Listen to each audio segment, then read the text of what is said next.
So I'm here with Demetrius Lee, aka I Braid Out. So what's up? What's up? So yeah, we're gonna talk a little bit today about your tour coming up. I want to know a little bit about your background, how you got into doing hair, just how you went viral on with Instagram and TikTok. So just tell us a little bit about yourself today. Okay, well, I'm Demetrius Lee. I'm from Florida, Mississippi. I'm 33. I have 2 kids, and I started doing hair when I was 14 years old. If you go to my website, to all my new clients, you will be able to see all of that in the booking, on the booking site. You can see like client reviews, and you can see a little bit about me. I started doing hair at 14, and I've been doing hair ever since.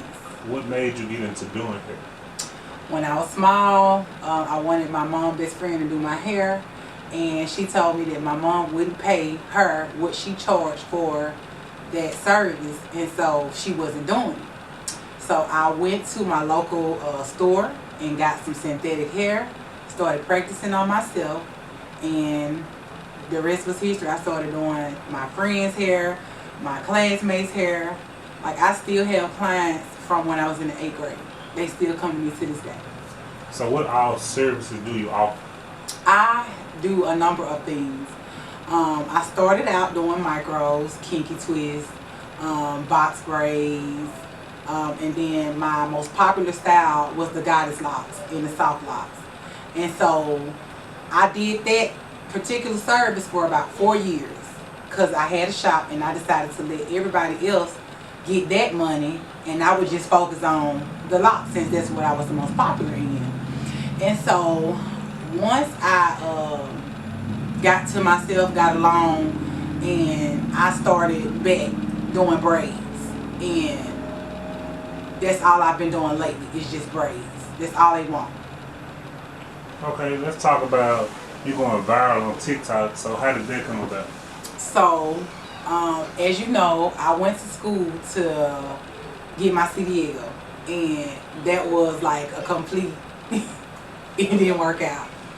So I thought I was going to be a truck driver. Like, initially, like, business was slow for me, and I was in a funk. Like, I really didn't want to do hair anymore. I didn't want to deal with people. And I said, when one of my clients came over and was like telling me about truck driving school and how, it's a new trade, that they need people, and it's a new thing for women to be out here in the trucking industry, and I should get in it. So at this time, business was slow. During like October, December, it's always kind of slow for me. So I was like, you know what? I could pick that up and make some extra money. And so go to school, get into it. They had a program where they would pay, since I was a single mother, they would pay for me to go to school. So I did it. Went through the whole process of becoming a truck driver, passed my road test, got my permit, all it, did everything. Even got hired with a company called Total. Went on the road for 4 days, and my daughter started sending me videos of her crying, and so that made me come back home. I was just like, I'm finna come back home. So when I came back home, I went straight into, I was really mad that I had to put my career to the side, because I had spent 2 months in school, not working, not really making no money. So when I started doing my voice, I was like, bring y'all ass on in here. Come on in here. And it was like a mama fussing it, like with love, fussing, but it really was with love. Mm-hmm. So I started doing voiceovers and talking noise to my clients, and just being crazy. And the people loved it. So which one of your voiceovers went viral? How did you go viral? The first time I went viral, I did my cousin's hair, one of my cousin's hair, and she asked me to do, everybody knows me personally, they know I hate braids. I hate the plaits. See, you got braids and you got locks. Locks take me 4 hours. Braids take me 8 to 10 hours. Mm-hmm. So I'm fussing because I gotta do this shit. You know what I'm saying? I gotta do this. First of all, she wanted box braids, then she wanted additional color. Mm-hmm. So that is what made me really just talk shit, and it went viral. That was my first time going viral with my hair.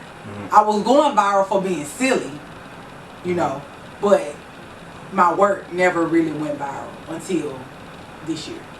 So when you went viral, so what point in your life where you feel like I gotta make it, I gotta do this for my kids, I gotta take it serious to make money, or even progress doing hair or with TikTok? What made you transition to try to take it serious?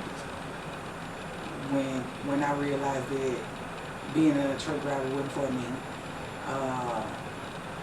and when I realized that I'm the only person that's providing for them, like it's just me. You So know what I'm how saying? is it being a single mother with 2 kids? It's hard. It's hell. Being a single mother with 2 kids, having a child that has ADHD and was very problematic, having trouble getting along with others. He has social skills.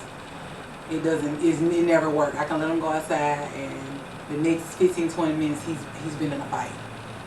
And it's a lot with having a child that's on medication that takes three pills a day, and then trying to get him to fit into society, and then trying to keep him away from the guys that are gang banging.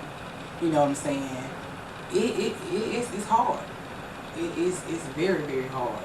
Well, how do you deal with the hate that comes along with you on social media, as far as like the backlash you receive for you dancing or you doing something that society doesn't approve of? How do you deal with it? I just keep going. I just keep going because I gotta be me. Like if I don't be me, who gonna be me? And if I don't do it, who gonna do it? I danced. When my first TikTok page got banned. TikTok is a dancing app, okay? Mm-hmm. So to get my followers back, it was kind of like I tricked them. They thought that I was a dancer. They thought that I was this promiscuous woman. Mm-hmm. And then once I got my numbers up, I started doing hair. Like this, I got talent. This is what I do. I just be playing. You know what I'm saying? Mm-hmm. So you reel people in. You do what you got to do to get your followers up. Even with Instagram. When I first started with Instagram, I was doing a share for share with BBWs. Mm-hmm. All the big beautiful women had pages, and they would share your page. You would share their page, and I was in lingerie. Mm-hmm. I was in lingerie, and I did that to get my page where it is now. I had talent, but at the same time, I didn't have followers because people are haters. They're more watchers than they are followers. You know what I mean? So I had to do what I had to do. I had to go find people who would support me and follow me and share and celebrate me versus trying to be with the crowd of the people that's in town that clicked up. I'm not with the clique. I'm about business at the end of the day. So how does it feel when people say disrespectful things about you but they don't know you? You know, you doing this to provide for your kids to make a better living, but at the same time you got to deal with the backlash of people hating on you, slandering your name. Like, I know sometimes they can get overwhelming, but how does that make you feel though? I mean, I feel the way, but you know, I believe, I'm a firm believer of what the Bible says. I don't know how it is verbatim, but basically, like, I don't hold grudges. Like, I feel, I'm entitled to feel. And I realized that with going to therapy. I go to therapy. We do therapy twice a week. And I realized that you are entitled to feel how you feel because words do hurt. Mm-hmm. But they ain't made me bleed and they ain't killed me. Mm-hmm. You get what I'm saying? So I gotta keep going. It ain't for them. It's not. A lot of things that people do in life aren't for other people to understand. So when people do stuff to me, say things to me and hurt me, I realize what the Bible says. You know, you got to before the sun go down to forgive me. Mm-hmm. You know what I'm saying? Yeah. But then you also got the haters where people, they actually be following you. Mm-hmm. They hate on you, but they watch everything. They watch you do. everything I do. I got people that tell me how I should raise my kids. I got people that tell me I shouldn't be dancing. I got people that talk about how I dress. Yeah. So with that being said, like, sometimes they talk about how you dress and how you raise your kids, but at the same time, they keeping up with you. They keeping up with me, and that matters because that's a view to get paid. Yep. I need them. Like I said, yeah, words hurt. Just like I just got monetized on making for my reels because they have done so well. And if you argue back, curse, or get in trouble, it's a community guideline. It's, you get in trouble. So you don't get paid. So somebody said something to me 2 weeks ago, and they said, "Where's your car?" They said, "Did it get repossessed because your husband left you?" And I wanted to say something so bad because I knew it was somebody that knew me personally. A lot of time, fake pages are people who know you. Yeah, because as the bigger you get, the more haters you accumulate over the time, and it be the people that you think in your corner that's there to support you, but they really the ones hating on you. They're not. So, like, with that being said, the more you gain success, have you lost a lot of friends or like people that were close to you? Have they changed up on you? Like, how's that been going with you? I'm a popular loner. I don't club, I don't drink, I don't smoke, I don't go out. And the people that I used to run with, sometimes, not saying that you're better than people, because they may feel like they're better than me, and whatever. But you outgrow people. You're gonna run across some people that you're gonna outgrow. So now we're gonna talk about your tour. Okay. So tell us a little bit about your tour. What made you come up with it? Like, what's the idea behind it? Like, what made you just say, "Look, I'm gonna pack up. I'm gonna go on this tour around the United States"? What brought you to that point? When I went viral, like 3 times, and like within every week I was going viral for my voiceover. So I hashtag voiceover by Meek Lee, and 12.8 million people have seen my video. Okay, so people started asking me, "Well, can you do my hair?" "Well, I'm gonna fly in and you." "Well, can you come here?" "Well, can you come to Houston? Can you come to Dallas?" I said, "Give me 10 people, and if 10 people book, I'm gonna come." So a girl reached out to me on social media and said, "Hey, I looked at your website. It's some things that could be corrected. I want to help you." I thought she was a scammer, but I said, I called, I hit her. Get on the phone and we get to chat, and she redid my whole website for me.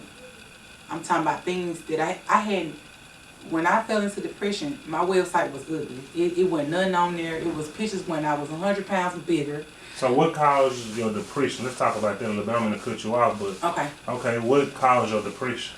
Because there's some people out there that don't know how to deal with depression. There's somebody out there that you can help or motivate them that's going through a rough time and don't know how to cross over or go over that hump that they're going through right now. Let's talk about your depression. What caused your depression?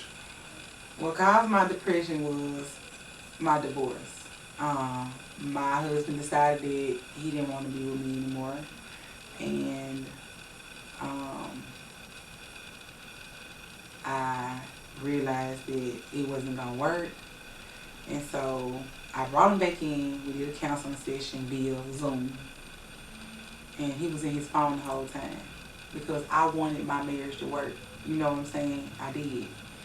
And even though we were imperfect, and I knew he was imperfect, there were things about my husband my ex-husband that I didn't know. I didn't know he was on drugs. And I practically married somebody I dated, but married a total stranger. Because I only knew that he was on drugs when I went into his tablet and seen that he was like going to like AAA classes. So I shaved my hair bald. When I get sad, I like to cut my hair off. Not that I like to cut it off, but it's something I do. It's like a rebirth. It's like a start over point for me, because I just want to just get rid of all the bad shit that I've ever been through or ever encountered. And the hair I had on my head just had it off. And with that, like with your divorce, I know you was on social media with your marriage, and like I said, you always have haters. You know, when you broadcast your marriage and your relationship that you were happy, but as soon as you got the divorce, people always had something to say. Yeah. And I know that kind of played a part in with your depression, but like, how did you bounce back? What made you be like, okay, I got to pick it up. I got to get back to doing me. Like, I got to get back to who I was.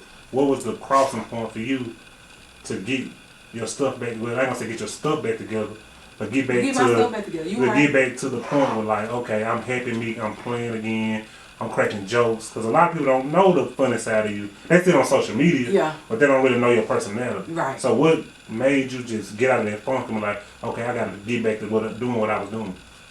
For one, my kids. I saw how letting somebody in our life and removing them did when he left. Chance cried because it's another man leaving. You know, just be real with you. You know, it's another man leaving. You know, in and out. My daddy already ain't doing what he's supposed to do, and now the guy that my mama, my kids were calling him daddy. So now the man that I was trying to get used to and get comfortable with, calling him daddy, you know, he walking out. He walked right out while my client was in the living room. I was doing hair. So, how did I bounce back from that? I didn't want them to see me sad, because your kids, they feel everything you feel. From my kids' grades was dropping, they weren't focusing, they were getting in trouble. All of that played a part in what I had going on and what I allowed to come in our life and disrupt our peace. I had to get my shit back together. I stopped dating. I started fasting, and I went celibate for a while. You know, I did date a little bit, but after I realized that I wasn't going to heal from that, I said, you know what, I'm going to cut this off. And my daughter was like, I don't want you to have a husband. You can be their friend, but I don't never want you to get married again. Because when I cut my hair off, in the living room in front of my kids. They saw me. They saw it. And it was just, it was sad. It was a very, very, very sad time for us. Okay. Well, let's get back to the tour. So, okay, this lady reached out to you. You said you get 10 bookings in each city you're coming to. What cities are you going to? The first city I'm going to is Houston, Texas. Atlanta, Georgia booked me first. They booked every slot and over. And then Birmingham, and then Dallas, and then Chicago, South Carolina, North Carolina. I'm going to Orlando and Tampa. So every city has paid their $100 deposit. They have secured my rooms and everything. Everything is already booked. It's just, we just waiting on Sunday to take off. Okay, what is your date for you leaving? I leave out June 19th. And when do you return? I will be back here July the 27th or so, because I have surgery. I'm still, like I told you, I'm still working on my body. And the extra skin from my weight loss, I get that done July 29th. Mm-hmm. And so I'll be off for like 4 weeks, 3 to 4 weeks, and then I'll be back on the road. My city, when I heal, I'll be in Orlando. Okay, we're going to wrap it up with this. My last question for you is, what do you got to tell an entrepreneur that's trying to do something that most people hate on them or feel like they can't do it? What advice would you give to somebody out there that want to do something, but they just don't have the drive or the initiative to step out there on faith? What advice would you give them? Most definitely surround yourself with people who are like-minded or trying to do what you want to do. You know, you're never gonna, if everybody's partying, everybody's drinking, everybody's smoking, you're gonna be the next one. You know what I'm saying? So if I hang around 2 or 3 billionaires, I'm gonna be the next one, because this my goal. You definitely got to change your surroundings. I know we're young, we like to have fun, but when you're young, that's your most precious time to build your brand. At 26, when everybody was out clubbing and stuff like that, I had my first shop. So I took that into, seriousness. I wanted to have my own business. And no matter how many times I failed, or if I had to go back home and do hair, I still had those clients. So no matter where you go, where you at, if you're good and if you're humble and if you have have great time management skills and how you treat people, you're gonna always win. You're gonna always be successful. So my message to an entrepreneur, no matter how hard it gets, never give up. Don't give up. Don't stop just because it's not working. Don't stop just because it's not working. You keep going. I have had so many failed business attempts, but because I kept going, you know, I'm where I am, and it's only up from here. You know, no more distractions, no more starting back over, just because you get distracted and you put crafts down, and then you say, you know what, I'm gonna do something else. No, stay with stay with your purpose. Stay with your purpose. That's my word to an entrepreneur who trying to, you know, do Well, the I same. appreciate your time. Thank you for coming through. Thank you, King. I appreciate you guys.